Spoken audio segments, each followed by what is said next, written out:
let's welcome Sir Dennis Galloway. Hello, Hey, hello. hey, I'm here. You're here, and Yes. we are so happy to have you. Thank you so much for joining us Oh today. yeah, excellent. Okay, so I want to dive right into this. Okay.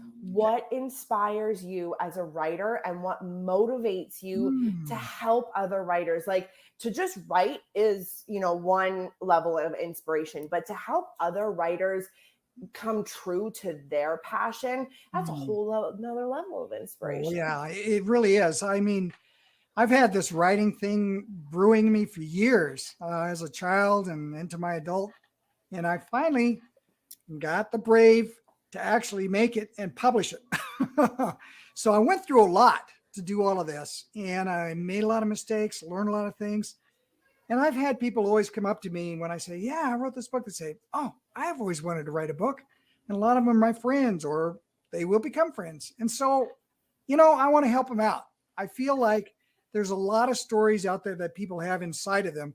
They just can't get it out there for enough people to see. And some of these stories are fantastic.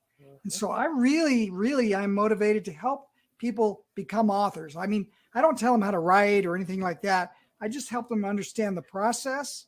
I help them understand the way you've got to think to become an author.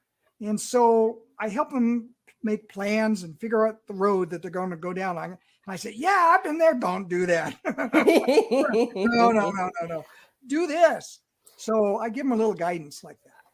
Oh, that is fantastic. And honestly, you're kind of like a life coach, but for an author. Yeah. Somebody has a dream or a goal and they need a coach. And honestly, like looking back at the 3 books that I've written and published, I could have probably used you. So we're like 6 years too late, Dennis. You're never But too hey, late. I was just about to say, we're never too late. No. But having somebody to hold you accountable, Yeah. having somebody that is not your partner, not your Right. family, not your friends, hold you accountable, help you kind of clear the roadblocks out of your own way Right. is such an asset. We live in a time where there are a million distractions and our attention spans are like 7 seconds long. So 7 whole seconds? A really, really short book. Yeah, right, exactly. So to have somebody like you in an aspiring author's corner is I think a huge asset and something to really kind of take into mind. So I kind of want to dive into life experiences. Okay. I often talk about how my life experiences have helped me write. Right. It's a sense of healing for me, a sense of, really assessing my own mistakes and trying to realize them and not make them again. So how have your life experiences aided your writing over the years? Well, you brought up a good point there. There's a reason people write. Yeah. So finding that why is important to carry you through the process, because the process, has its ups and downs and discouragement and yet exciting. So finding that why, and a lot of times that why is based on experience, because of things that's happened to you in life or things that you'd like to have happen in life. So my experience, I have a lot of resource because let's see. When was it? It was about 1953, a long time ago. My family, because my father was in the military, moved to Germany. And this was 8 years after the end of World War II, right? So there's a lot of stuff still going on. I went to kindergarten there and met a lot of people, enjoyed that part of my life. All my life I've been traveling though, here and there, living new experiences, trying new things. And all of that adds to a lot of the characters I develop, a lot of the places I've been. So you can use your life experiences as part of your resource. And even if it's maybe not a real happy experience, part of that you learn from it may be useful in coloring the scenario or the situation that your character's in. So it's really, really useful to have that resource. But I was motivated primarily because I like to write. I like to use my motivation in my imagination. I produced lots of videos. I had some experience in Hollywood when I was down there. I was on stage as an extra on Grey's Anatomy, for example, and did some speaking roles. So that got me some experience. And then I went on to actually take a look at what I was trying to do. Okay, I'm writing this book. Nobody's going to see it unless I produce it and publish it. And that takes a little bit of, okay, I'm going to put it out there. Let's see who likes it or not. And so I decided, what the heck, I'm going to go do it, and we'll go from there. I love that, and I had the similar feelings and thoughts as well. It's like I had these inspirations, and it was like, if you're not going to write it out and publish it, nobody's going to see it. And when you put it out there, there's so much like nerve-wracking feelings like, well, what if people judge me?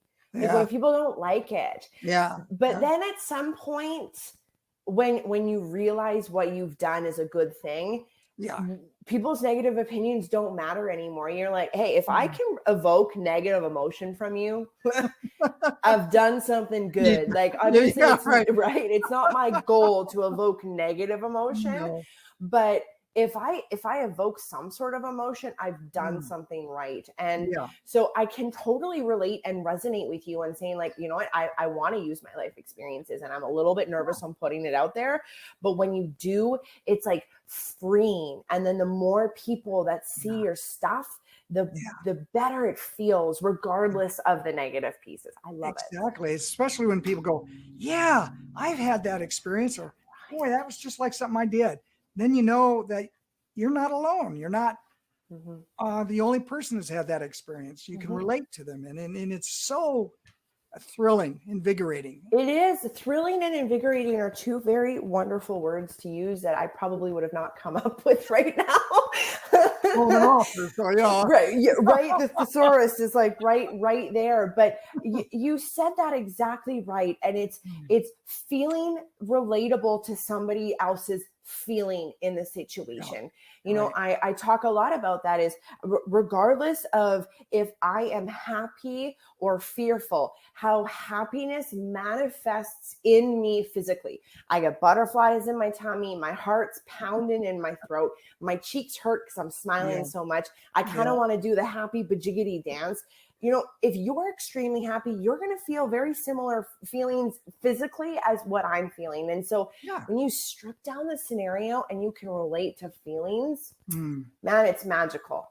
Yeah. Especially when you can get that in your writing. Yes, exactly. That's the craft part that people will learn or over time develop. Yep. That brings the reader into your story, which is awesome. Oh, you're totally right. And then again, when they relate to that and all you've done is put words on a page, you're like, isn't that amazing? High five. Yeah. Like I deserve like the queen wave, right? There you go. Well, and we talk about this a lot with because I write fantasy, and people are like, well, you don't write about your life experiences. Yes, I do. Well, I've never met a dragon, but I've been terrified before. I've been in a situation where I felt lost, or I've been in a situation where I'm confused or feeling lonely. I might not physically be alone, but right. And so some of that writing is metaphorical. Sure. Right. It's that other connection. Yeah. And so when you were talking about your life experiences and how they might fit into a novel, it doesn't have to be exactly that person in that situation that you met. You're not retelling that scene, but maybe that inspiration. Yes. One little aspect of that person is now a giant aspect of a character. That's writing. Like when you go hiking and you're going on a narrow trail and there's a cliff right next to you, and oh man, you go, I got to use that. I'm going to write it down. Yeah. Jot that right down. I see Jenna on the side of a cliff with her JotNotes. Jenna would not be on the side of a cliff. What are you thinking? Oh my goodness. Okay, so can you tell us a little bit about Master Mindset Life? We'd love to know about how that program and that service works. Well, what it is I offer coaching, but I'm trying to get people to start working on their idea of writing. And I'm planning to do it on one-on-one right now, but eventually I want to make a group mentoring thing so more people can participate, because there's several areas that the way people think, and I have to explain the process for people to understand. But what is really good about it is I don't tell you how to write. I help you discover what it is that you want to do and help you discover the process and where you may need to look. It's sort of like, I guess, an adventure where we talk about it. We fantasize about it, if you will. We visualize it. We speak it. We start feeling it. When you get those three areas all rolling, pretty soon the path that you're going to go down starts to become apparent. And then when you run into an issue, you go, oh, gee, I don't know how I'm going to overcome that. Then we talk about strategies to overcome certain things or certain challenges that you may have. And so the whole idea here is to try to get people excited and give them the confidence that they can write, that it is acceptable. It is okay. It's nothing to be frightened of, because there's many people have done it, and the path is there. I'll show you where it is. That's sweet. Well, there's so many people that want to write a book. Yeah. And the people that actually do is quite slim. Yeah. Miranda always quotes the statistic. I don't know what it is. I just know it's small. I say 1%. And I'm like, somebody told me that once, and I like hang on to that, because they're like, so Miranda, you were in like the 1% of the population. And like, I have no idea if there's validity to that fact, but do you know that I hang on to that? Like, I hang on to that. Oh, yeah. Because there was like 7 billion people on this earth, and I am in the 1% that have written books. Like, congratulations. Right? Like, it might not be 1%, but every time you say to someone, I wrote a book, they're like, most of the responses you get are, oh, I've thought about doing that, or I've wanted to do that, or I've started. And writing is, Stuart McLean said it, writing's hard. It's fun, it's fulfilling, but it's hard. And if you sit down and you're just thinking it's going to be as easy as like making a sandwich, it's not. And I may have published, 5, 6, lost track, novels, but I've got where I am from advice from other people, whether that be editors I've hired, whether that be people that just, when I was like 16 and sending my poems out with their self-addressed stamped envelopes, 98 form rejections and one person going, hey, you're a little prosy, work on that, right? Or people I've sought out for advice is, writing is not what we think it is in some ways. We think it's one person alone in their room, and that's part of it. Yeah. It's definitely part of it. Yeah. But the community of writers that surrounds us is larger, and people just need to know that you don't do it alone. Go see Dennis. You can, exactly. They can go to, I just started it. Google has an ability to host a website now. Oh. So this is called Sites. I just learned something. Sites.google.com, and it's /becoming an author. And if you go there, you go to the landing page, and I talk about it and give people encouragement and tell them, hey, just go down to the calendar there that I have and select the date and time. Let's talk. Let's find out what's going on. So, and that's the beginning. You're right. Writing is now, or can be, where you're in a community. You're not alone. You can join groups on Facebook. You can ask questions. You can get advice everywhere. But it does come down to, you have to be quiet in a room for at least a period of time and to put on a piece of paper your thoughts. You got to do that. Otherwise, you got to do that. Or else you're not going to get it done. We actually, Jenna and I think we're both in a group of like moms who write, or writing moms, or something like that. Yeah. And it is funny. They're like, the kids are in bed. It's 2:00 in the morning, and I wrote for 15 minutes. Or Jenna's like, I wrote on my infamous sticky note paper, and I'm still living in the new mom world where I'm longing for the days of like an 8-hour day where I'm by myself. Like, that just doesn't happen anymore. So I'm like, I'm not writing right now. But like we go through phases of life, and but you're right. Like you can't write with a million different distractions. Like writing is not a job that you can do multitasking. Like you can't write and cook dinner and take care of your kids and buy stuff on Amazon at the same time. Maybe we can do that in our day jobs. Maybe we can do that when, well, I don't know, we're walking the dog or something like that, but you can't do that when you write. And if you can allocate time for that, then you're getting something done. And I'm a true believer that like, if you want something done in your life, regardless if it's write a book or accomplish a goal or to find a partner or to get a better job, whatever that goal is, take that time, carve that time out to write out what you want. Right. Again, whether that's a story or whether it's a long-term goal and what short-term goals you need to write out and accomplish to get to that long-term goal, carving that time out is so darn important and like critical, integral to succeeding. And writing is just a career or a job or a passion or a job that you need to do that. And it is so important. If you don't dedicate some time to it every day, your progress is stopped because you're the only one doing it. Oh, for Nobody sure. else is writing it for you, right? So it's not going to go down the road unless you push that cart. Can't call in a sick day and be like, that's okay.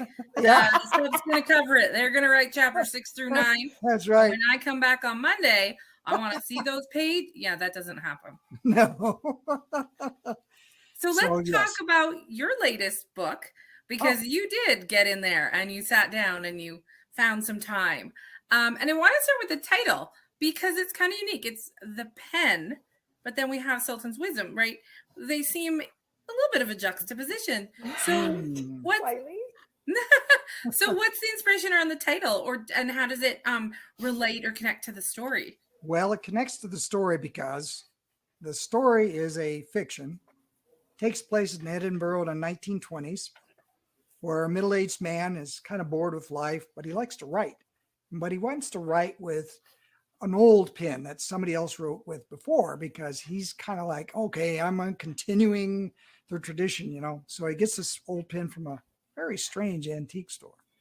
He takes this pen home and he starts writing with it, and all of a sudden the pen starts writing its own story. And so he gets excited about it and he wants to return it. But when he goes to sleep, the story that the pen had written down takes him back in time to the originator, the guy who had the pen in the first place.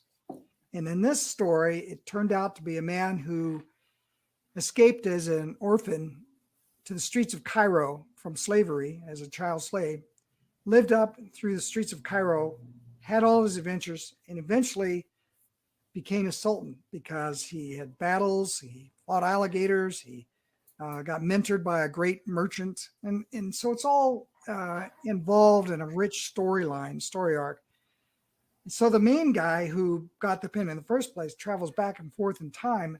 And as he travels back in time, he learns something from this next step this person went through in their life. And when he comes back into his time zone, he says, yeah, that guy did that. I'm going to try that. And he does, and it applies to his life. And these are things like, as you think you are, you will be. Or if you treat somebody fairly and, don't try to cheat them, that's a good moral to have in here. And so it's wrapped in storyline, and it's wrapped in adventure. There's love story, there's escape, there's the desert, there's Arabian horses, and it's all kind of cool stuff. But the guy in the 1920s also has to deal with his protagonist, his guy that he's got to overcome.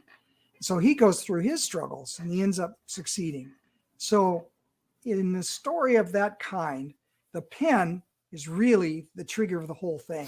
The antique store is really the trigger of the whole thing, because my second book also has a pen, also has the antique store, but this time it's a woman who gets the pen. And she's in the 1940s during World War II. So she's going through her fantasies and things like this. So that one's coming. Well, the pen is very unique. I mean, of course, 1920s, someone would buy a pen, but they could have bought a typewriter. They could have, but a pen is a metaphor. We kind of know that one. So there's a bit of familiarity to it, right? Right. The pen comes with stories and It comes with story. connections. In fact, So, I got inspired to do that story in a dream, believe it or not. I'm trying to find it here. I actually found an antique. I love when that happens. Yeah, I love it too. Where did here it is. And I was at an antique store in Turkey. So here's the pen. oh, in Turkey. Wow. And so I got inspired with a dream before all of this, before the pen or the antique store, about writing a story about a pen who had its own story to tell and how it related to the man who bought the pen. So would you describe the pen as a character, an antagonist, or something maybe else? No, the pen is a physical instrument. And so the physical instrument of this pen is kind of a magical pen, because when the guy starts writing with it and the pen takes over, it starts wrapping around his arm and takes over his hand. So it starts writing because it needs to write. It's compelled to write its own story, no matter what the guy who has the pen does. So of course it scares the heck out of him, right? But the pen is a vehicle for people who have rich experiences in life to provide those to the person who gets the pen, and he or she learns from those. So it's a vehicle of knowledge. It just makes me think of Scheherazade from the Arabian Nights. And then you mentioned Arabian horses and you mentioned Cairo, that idea that stories have such power, and, that metaphor of all those lessons, right? I mean, we did pass things down orally for so long, right? But, the minute you tell it, it's lost in some way, that exact rendition of the story, right? But if it's written down and physically recorded, it's there. It's there for prosperity. Sure. So right, exactly. I'm just thrilled by the fact that it's a pen, and that my little English major heart is just a beating. I can feel it all the way over here, Jenna. Yeah. All right. Was it hard though, weaving those different characters, those different settings, and those narratives? It was, because I wanted to stay in one longer than I needed to. And I said, no, I got to get back to what happened to that guy. I left him at, okay, let's go and find out what happened to him. Oh, wait a minute. No, I've got to come back because he's learned a lot of stuff. So you go back. So yes, it is a challenge. And I like to try to make both of the threads as if they could stand alone. Right. So it gets complex that way, particularly because the guy who travels back in time when he dreams to actually witness the experiences of the man who wrote with the pen in the first place. He actually is there. He can feel the heat, can feel the sand, and he interacts in the sense that if somebody's walking around a corner, they'll bump into him even though they can't see him. And so he is thrilled by this actual experience. And don't want to tell the whole story. I love that. I feel like as a reader, though, because you're putting that person feeling what the original pen holder feels. Like, I feel like as a reader, you would be right there too. Like, you would feel the heat, you would feel the people bumping into you, you would feel you would smell all the spices from the Arabian, the markets and stuff like that. Yeah. Like, it would just be something so much fun for the reader to like dive into and escape into this world, and then also learn like the metaphorical lessons that are part of this, and to like feel the fulfilledness of what this new person feels like when they're holding that pen and telling their new story. I feel like it'd be a very fun, fulfilling journey as a reader to be on. Oh, I I visualize it being a movie because I'm with you. I'm like feeling. I just have the music in my head, and I see it right there with you. Like we need to make this happen. Universe, yes, we do. We're listening. We're putting it out there. Come on. People want to see it. Yes. Yeah. I'm also, you know what it also reminds me of, and I know this might be like super dorky and lame, but Harry Potter, when they choose their wand, but the wand chooses them or whatever that, like, that's what I feel like is like that magical spirit that you're connecting through an object, but that object has so much more to give you than just it being a pen. That's exactly right. That's exactly what the whole idea was. Oh, it makes me like, see, that's where I felt like I was supposed to go, but for a brief moment, when you said that the pen writes whatever it wants, I thought of that scene from Liar Liar where Jim Carrey's trying to get it to write something and the pen's like, that's for that. And it just, like, no. That scene flashed in my mind for a minute. So maybe I've had too much chocolate today. But and what's the plan for this? So you said there's a sequel. Is it a duology? Is it a trilogy? It's going to be a trilogy, but it's also in audio form right now.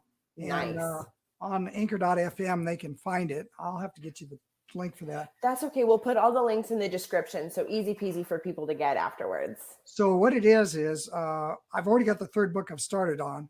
The second book is just out of the editors. It's going to go to the publisher so they can put a cover on it and get it started.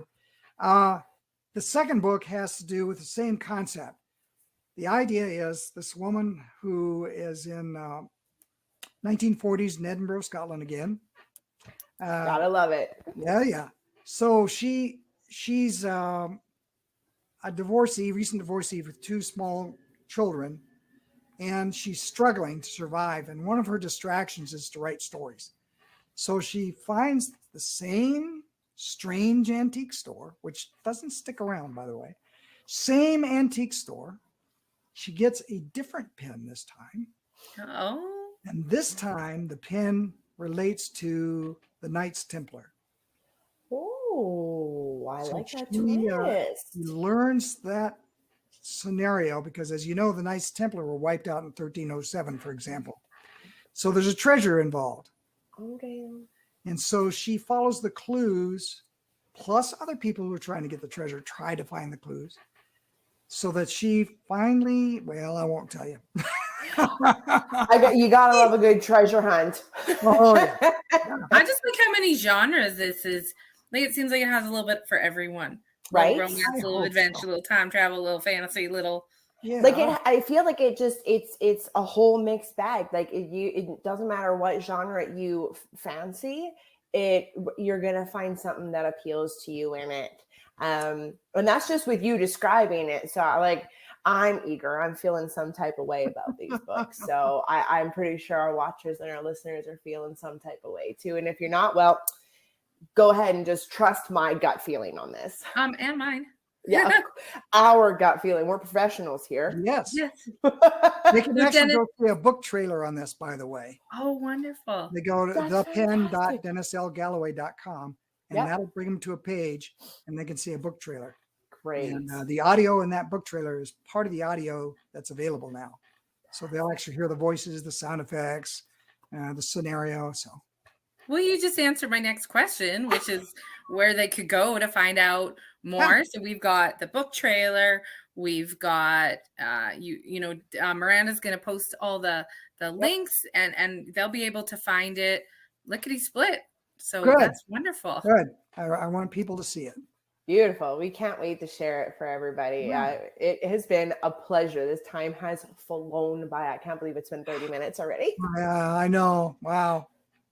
Time flies when you're having fun. Oh, we need to time travel. Go back to beginning and stuff. Yeah, exactly. Let's redo this again. See what different topics we can come up with. That's right. Beautiful. Well, thank you so much for coming on our show. I feel a little giggly in a good way. Anytime I get to say metaphor or juxtaposition is a great day. Good. And a very unique way of formulating and forming a story. Well, thank you for having me. Thank you for having me. I appreciate it. It has been our pleasure, hands down, 100%. Okay.